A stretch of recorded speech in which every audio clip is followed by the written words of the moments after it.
Is this on? Yes, right. Good morning. How are you doing? I am Glenn. I'm the youth mentor for C4W, Communities for Work. And as part of Employability Day, I've been asked to answer some questions from our engagement team in order to let people know a little bit more about what we as individuals do as a project. And I guess the reason we're doing it as a video is because we can't run events at the moment because obviously we've got the COVID crisis, which is the reason for my COVID hair and my stone and a half weight gain, which I'm really not happy about. So I'm going to read. It's 4 questions. I'm going to try not to take up too much of your time. Let's have a look. So who am I and what do I do? I'm Glenn Botel. I'm the youth mentor. I'm one of the many mentors, but I'm the youth mentor for the Avon Valley for Communities for Work. But we also work within the same office as the Communities for Work Plus team as well, who are all equally as awesome.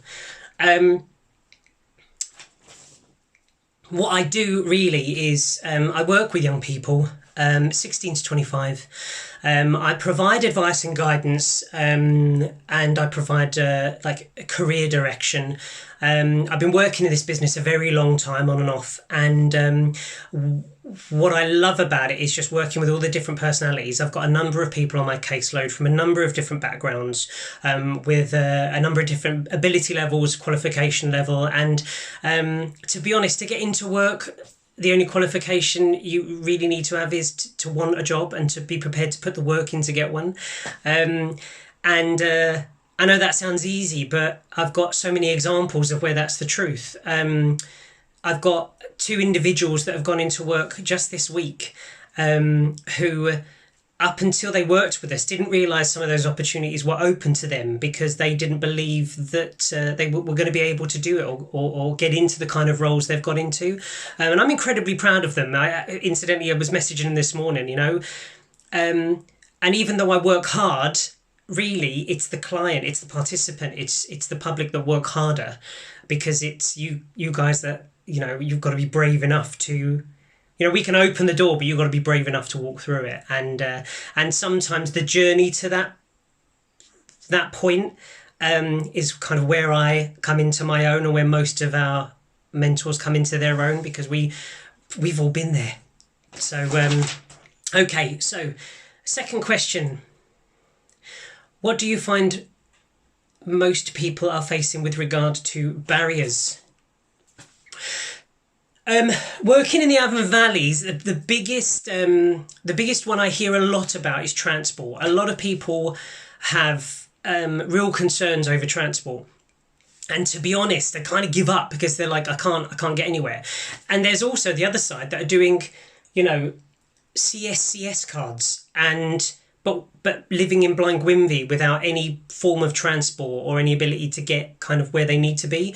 Because if you do a CSCS card and you're getting onto a work site that opens up at 6 a.m. or 6:30 in Port or Neath, you're not going to be able to get there on time. So your journey doesn't start there. And I guess I'm very open and honest with my clients, and I never ask my clients to do anything I haven't done. And I mean, as you can probably tell from my accent, I moved here from London, and I'm adopted Welsh. I've been living in this beautiful country for 16 years, but trust me, going from trains every 3 minutes and buses every 3 minutes to living in a village where the bus is every hour, and there's 1,700 stops until the next village drives. It was really difficult, and it was a real problem for me with regards to trying to obtain employment in the locality. So what I give, the advice I give to people is the advice I kind of took for myself, which was, you've got to start somewhere. And even if you want to go into like a labourer's position, or you want to go into a trade, I know a lot of young people want to go into trades.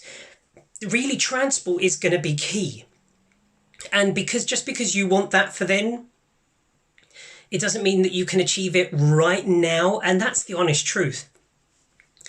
When I first moved here, I used to work on cruise ships, and I was on cruise ships for a number of years, and I knew that I had to work close to my home to do something I didn't necessarily want to do in order to obtain enough money to do my CBT, to get to just start off by getting like a moped or a little 125 bike.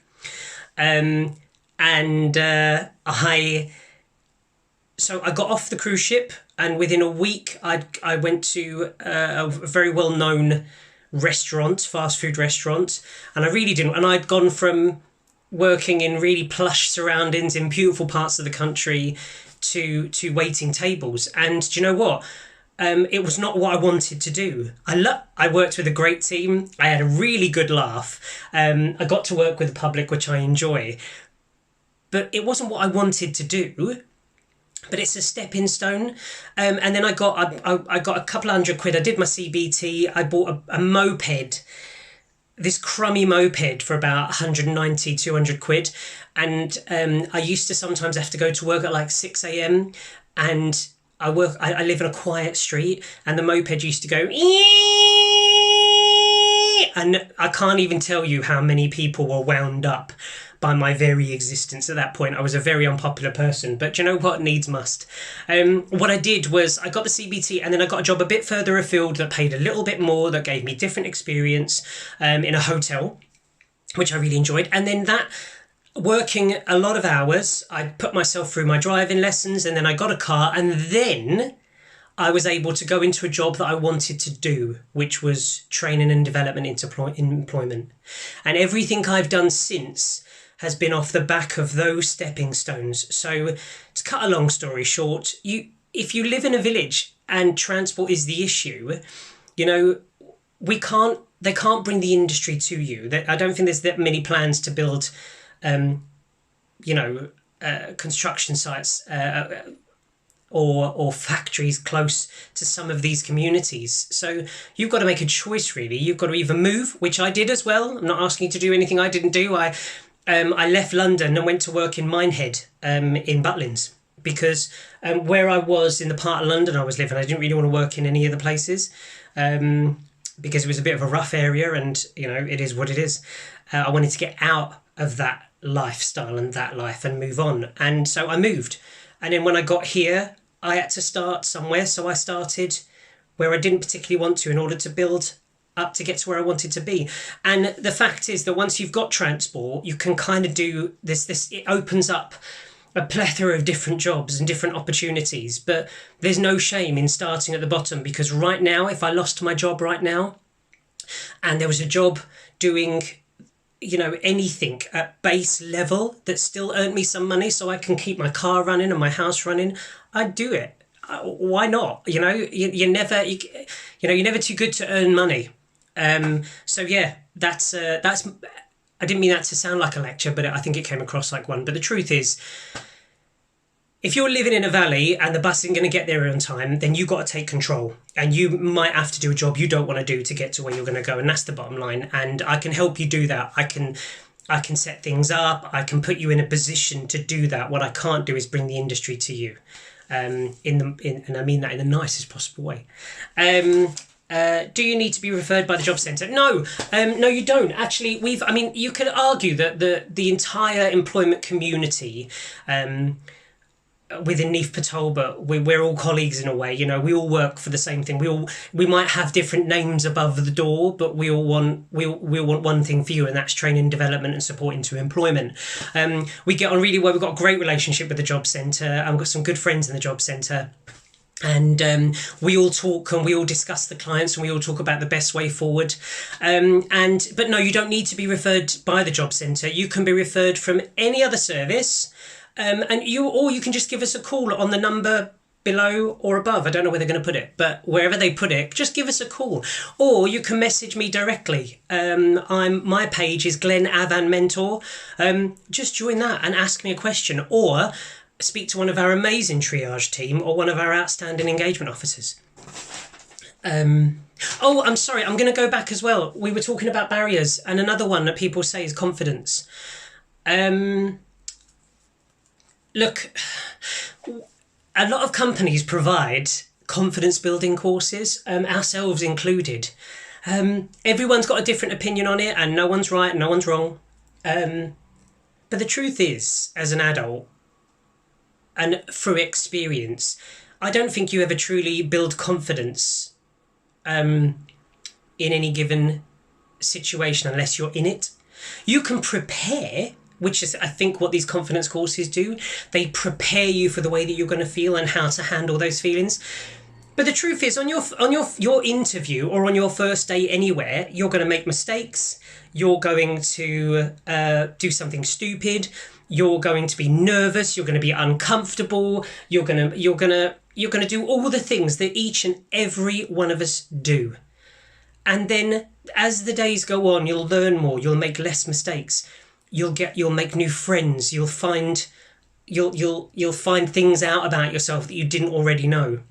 And you will surprise yourself. And there is no job on this earth that won't provide you with experience, because you're working with different people, different teams in different environments, and you're asked to challenge yourself in different ways.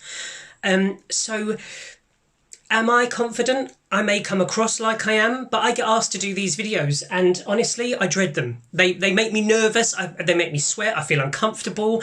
They scare me. I'm scared of saying something stupid. And this is actually my third take of this, but each one seems to get better. And if my boss likes this one, then I'll be seeing you Friday. If not, I'll be doing it again. Sometimes you've just got to do it. Sometimes you've just got to take a deep breath, recognise that you're going to feel nervous and uncomfortable and walk forwards. And if I need to be with you and standing right by your side until you feel comfortable enough to do it on your own, then I'm absolutely, as a mentor, prepared to do that. And I know that my colleagues feel the same. We've been exactly where you are, and we found jobs and we found ways through. And I've got 2 clients that have just gone into work, and I'm incredibly proud of them. They made the applications, they went for the interviews, they had online interviews, but what they actually did was they were brave enough to say, do you know what, it's time. And they just stepped forward and they done it. And yes, they were nervous. And were they more confident than you? No. Were they more confident than me? No. Because walking into that situation, I would have been just as nervous.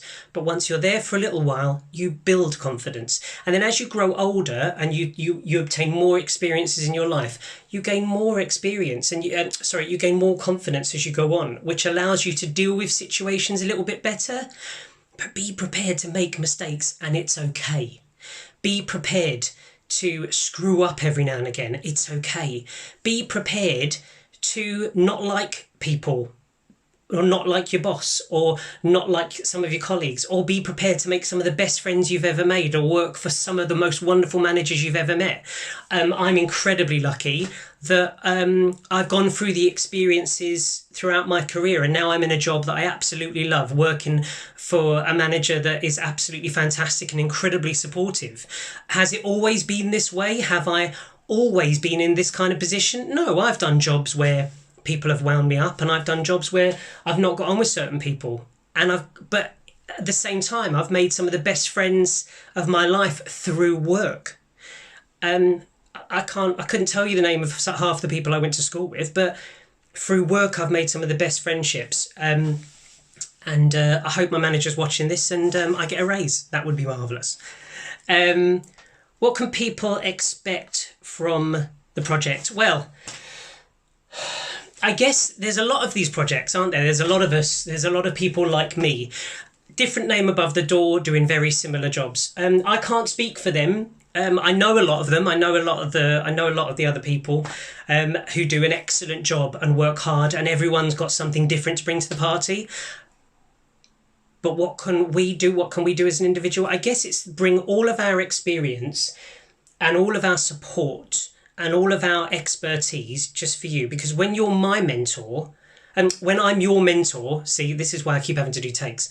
When I'm your mentor, or if you work for any of the mentors within communities for work, you don't just get the mentor, you get the whole team. You know, I'm proud to say that we're friends. We have outstanding Christmas parties. We all have a good laugh. We look after each other through thick and through thin. And I can safely say they are my friends. And when I need help with a client, you know, they all pile in to help you. Each and every one of them, our outstanding triage, our outstanding engagement, and our outstanding mentors, they all work for you. They all put the effort in. And to be honest, we're quite an earthy project. We come from the areas, apart from myself who's from London, everyone else comes from the areas that we cover. So, you know, you're our people, and we know what the struggles are, and we know how difficult it can be, and we just want to kind of stand by your side. We want to shine a light on the opportunities and let you walk towards them. The truth is that we can do the CVs, we can do the preparation, we can teach you, we can do mock interviews with you, we can teach you how to do the application forms, we can knock down doors and barriers and bend over backwards. But the real hard work comes from you, because like I said before, we can break down everything and all of a sudden there's an open door right at the end. But you're the one that's got to walk through it. But we'll be there the whole time. And that's why we care. And that's why we're really good at what we do. So give us a call. If you've got any questions, you know where to find us now. Like I said, I'm Glenn Botel, Glenn Avan Mentor on Facebook, Communities for Work, Communities for Work Plus. You can call our triage team, call the people, just have a chat with us and start. And like I said before, it's voluntary. So it's not mandatory. No one can force you to do anything. We're your mentors, you know. So I think I've taken up enough of your time. So enjoy the rest of your day. Keep watching the videos posted on this site because they're all incredibly valuable. And again, just give us a shout. And thank you very much for allowing me to bore you. Take care.